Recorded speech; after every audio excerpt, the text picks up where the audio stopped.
भारतीय जनता पक्षाच्या वतीने महापालिका निवडणुकीच्या पार्श्वभूमीवर इच्छुक उमेदवार म्हणून प्रभाग 15 मधून वैभव बिराजदार यांनी उमेदवारी अर्ज दाखल केला आहे। त्यांच्यासोबत माजी नगरसेविका शोभा नष्टे यांनी देखील वैभव बिराजदार यांना तिकीट मिळावी अशी मागणी केली। वैभव बिराजदार गेल्या 20 ते 25 वर्षापासून भाजपचे सक्रिय कार्यकर्ते आहे। प्रभाग 15 मध्ये भाजप पक्षवाढीसाठी त्याने प्रयत्न केले। विविध शिबिर, विकास कामे घेऊन नागरिकांच्या सेवेसाठी ते तत्पर असतात। भाजप पक्षाने सोलापूर महापालिका निवडणुकीत जनसेवा करण्यासाठी वैभव बिराजदार यांना तिकीट द्यावे अशी मागणी जनतेतून होत आहे। प्रभाग 15 हा काँग्रेस पार्टीचा बालेकिल्ला असला तरी वर्षानुवर्षे तिथे काँग्रेस पार्टीचे नगरसेवक निवडून येतात, पण आता लोकसभा आणि विधानसभा इलेक्शनला भाजपला मोठी लीड मिळाली आहे। यावेळी सुनीता बिराजदार, स्नेहल बिराजदार, ऋत्विका मुनाळे, प्रिया सदापूरकर, कल्याणी मिथे, तीर्थ सरपंच लक्ष्मण चितळे, वसुदेव कुरणे, सिद्धराम पाटील, केदार पाटील, विनोद माशाळ, केशव कोळी, विनोद पाटील, सुमित पवार, महेश बोकन, अनिल शिंदे, सिद्धराम मंगलगी आदी उपस्थित होते। मी प्रभाग क्रमांक 15 मधून बरेच वर्ष काम करते।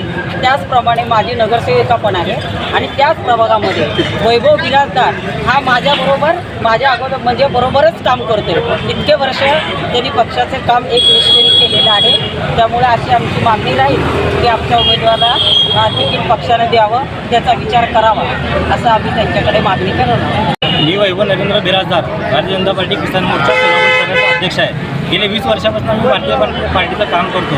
पोलिंग एजंट असेल, बूथ शक्तीकरणाचा प्रमुख असेल, युवा मोर्चा असेल, परत सध्या किसान मोर्चा असेल, असे विविध पदावरती आज भारतीय जनता पार्टीचं मी काम केलेलं आहे। तर आमच्या घरामध्ये कोणतेही राजकीय पार्श्वभूमी नाही।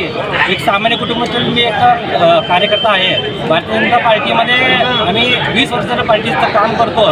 तर आमची नरेंद्र मोदी साहेब, देवेंद्र फडणवीस साहेब व सोलापूरचे विजयकुमार देशमुख असतील, दोन्ही पडवळकरही असतील, त्यांच्यावर आमचा विश्वास आहे की यांनी भारतीय जनता पार्टीचे निष्ठावंत व जुने कार्यकर्ते आहेत, यांनी भारतीय जनता पार्टीला मोठं करण्यामध्ये योगदान दिलं आहे। अशा लोकांना तिकीट देतील व मी स्वतः प्रभाग 15 मध्ये इच्छुक आहे। मला भारतीय जनता पार्टीने तिकीट द्यावं, मी त्या तिकीटचं सोनं करेल व निवडून येण्याचा 100% प्रयत्न करेल।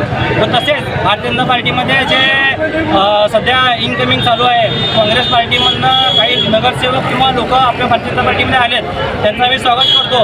पण पार्टीला असा बी आम्ही एक सल्ला देतो की जुन्या लोकांना तुम्ही संधी द्यावी। जे आता पार्टीमध्ये आलेत ते त्यांचा स्वार्थसाठी पार्टीमध्ये आलेले आहेत, तर त्यांना 5 वर्ष पार्टीचं काम करायला लावावं आणि मग पुढच्या वेळी त्यांचा विचार करावा। आम्हाला निष्ठावंत लोकांना संधी द्यावी पार्टीमध्ये, आमची इच्छा आहे।